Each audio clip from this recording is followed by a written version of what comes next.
the Tower of London. It is in London in the United Kingdom, in England, and at the north bank of the Thames is it. The river through London is the Thames.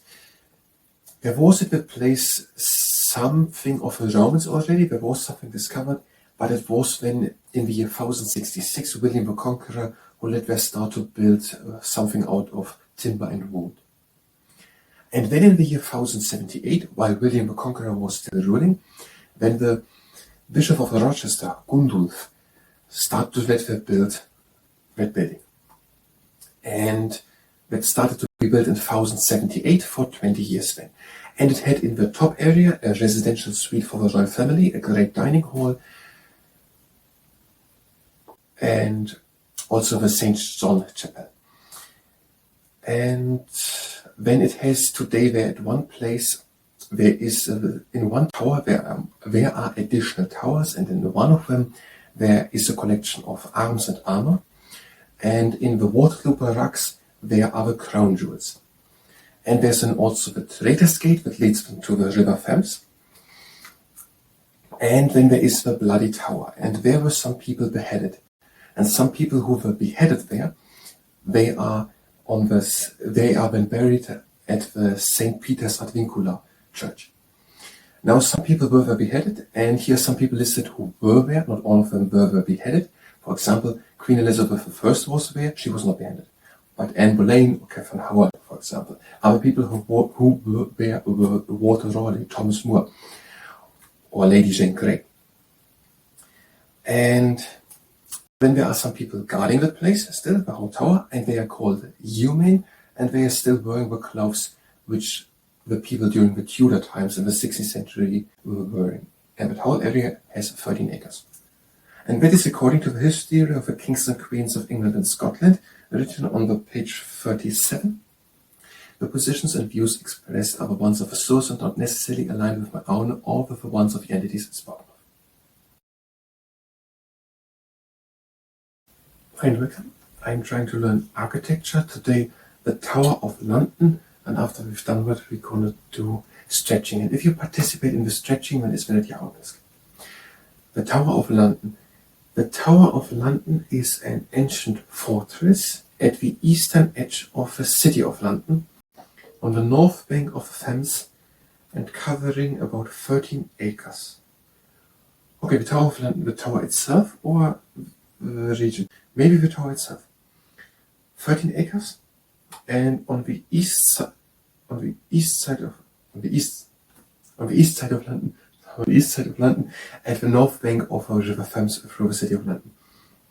It was built in a simple timber and earth style by William the Conqueror a few months after his victory at Hastings in October 1066.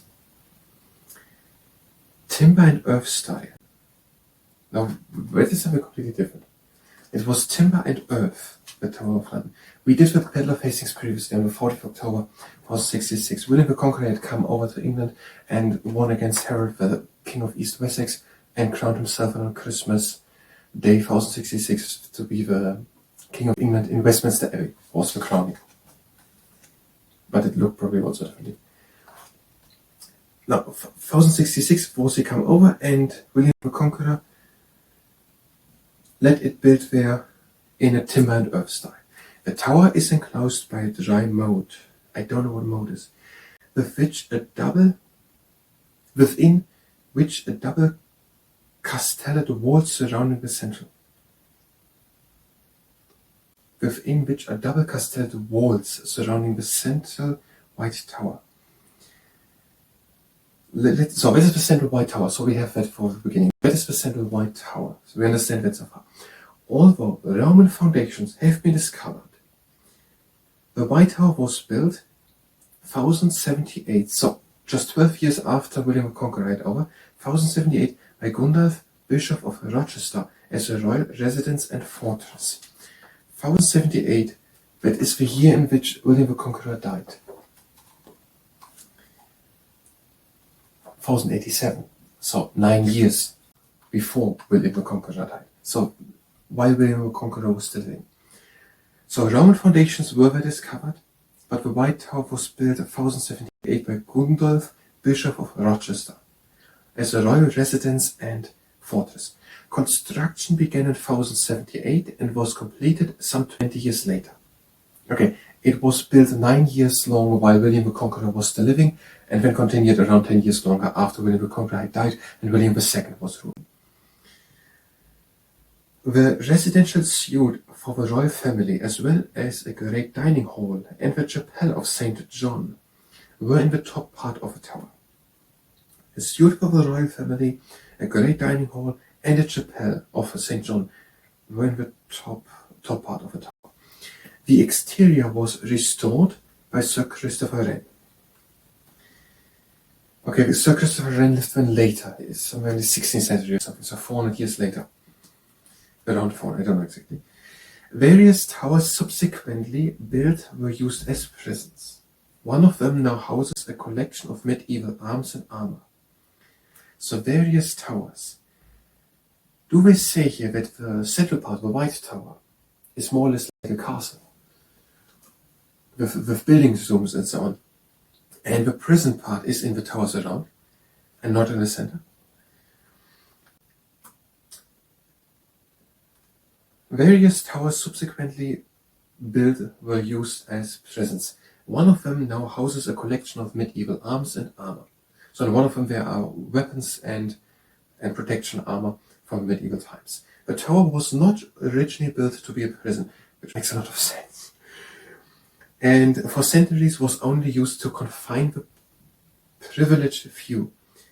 To confine, I think confine means when it's a prison. So they're saying it was not, the first successful attempt at escape was made by Randolph Flambard, Bishop of Durham, who escaped in 1101. So it was used not as a public prison, but as a confinement for privileged few. Maybe you're going to look for the word up in a moment, confined, and also the other one there. The first that's actually important. So I'm going to take the dictionary.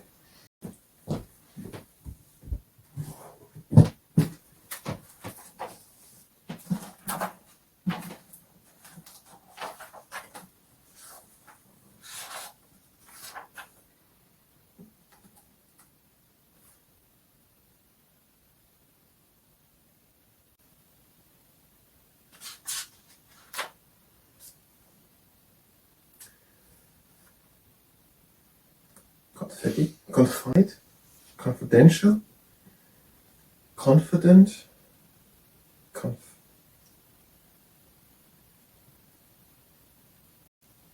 confider, confiding, confidingly, confine, confis, bordering,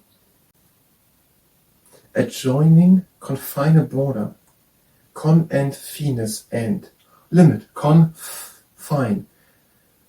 So it is con is Latin and then finis, which is and in Latin also. So the border and limit. Border, boundary, frontier, the part of any territory which is at or near the end or extremity. And confined now, strained within limits, so hold there as prisoner. Strained within limits, limited, circumscribed, narrow. A confined scope or range. Confiner, one who or that which confines. Okay. So, also 1101 used to hold people there against their will, so as a prison. Maybe not as a public prison. They mean actually it was already then started to be used to keep people in prison, although not as a big prison. And the first one who fled successfully was Randolph Flambard, Bishop of Durham.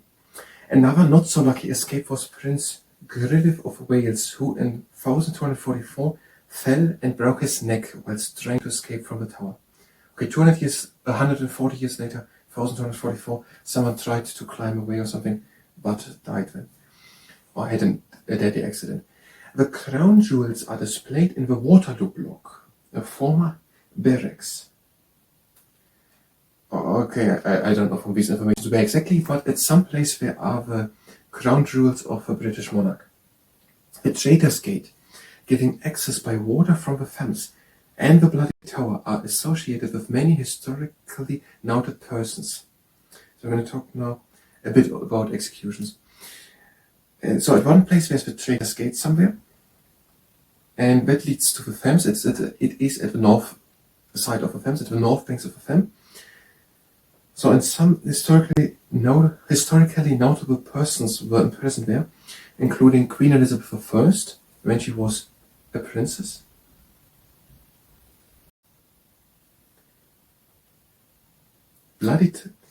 The Trader's Gate and the Bloody Tower are associated with many historically noted persons, including Queen Elizabeth I.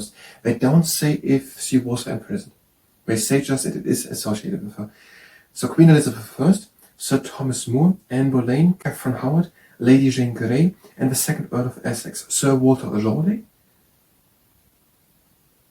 and the Duke of Monmouth. Many persons beheaded within the tower, precincts, or on the neighboring Tower Hill, were buried in the chapel of St. Peter and Vincula. So somewhere a part of his chapel of St. John in the uppermost, in the top part of the White Tower, somewhere maybe even not in the Tower of London, there is now chapel of St. Peter and Vincula. And there some people who were beheaded there are buried. The yeomen of the guard, dressed in Tudor style, still guard the tower today.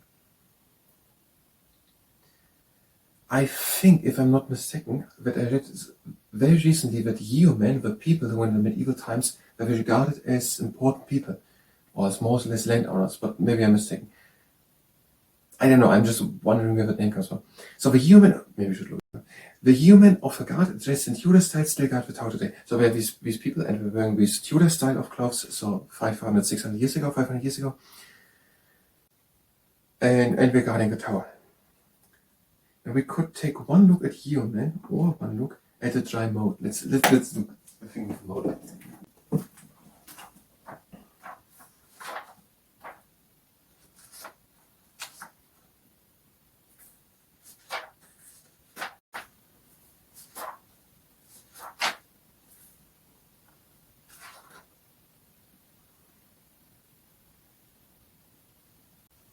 Moat with T, I think it was written with D, but we have moat with T.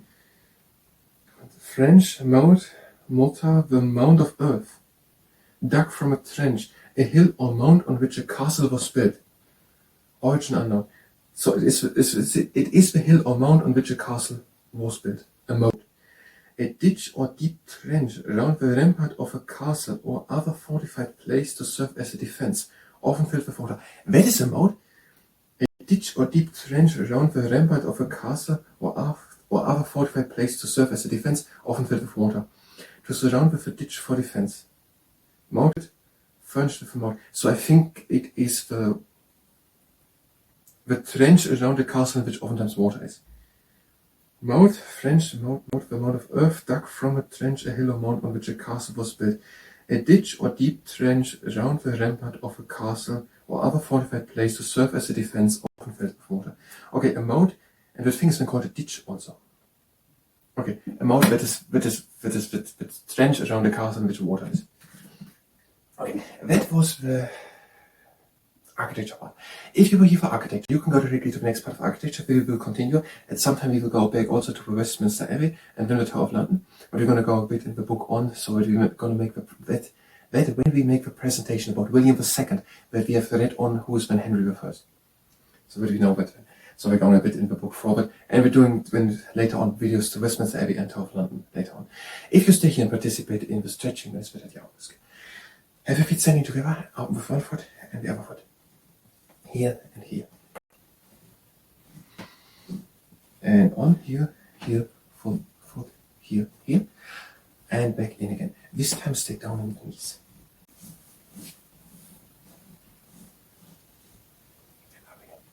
Legs a bit apart, breathe in the arms up, and breathe out and go to the side. In middle, out the other side. In middle, out the arms down and go on one side down. Breathe again in, and out one arm. Breathe in and out the rib cage. Out and back. Again in. Out the other hand slides down. Breathe in. Out one arm. Breathe in and out the rib cage. Out and back. Have the feet standing together. And breathe in the arms. And out and reach. And up. Out to the other side. And up. Out and down. Have feet standing a bit apart and make shoulder circles. Back, up, in front, and down. Again. And backwards. Front, up, back, and down. Have the feet standing together. No, have not. Just normal. Breathe in, lift the shoulders up. And out, let me fall down. In and up. Out and down. Breathe in the arms up. And reach always with one hand high up. Pretend to take an apple hanging high on an apple branch, to turn it a bit around and then to rip it out.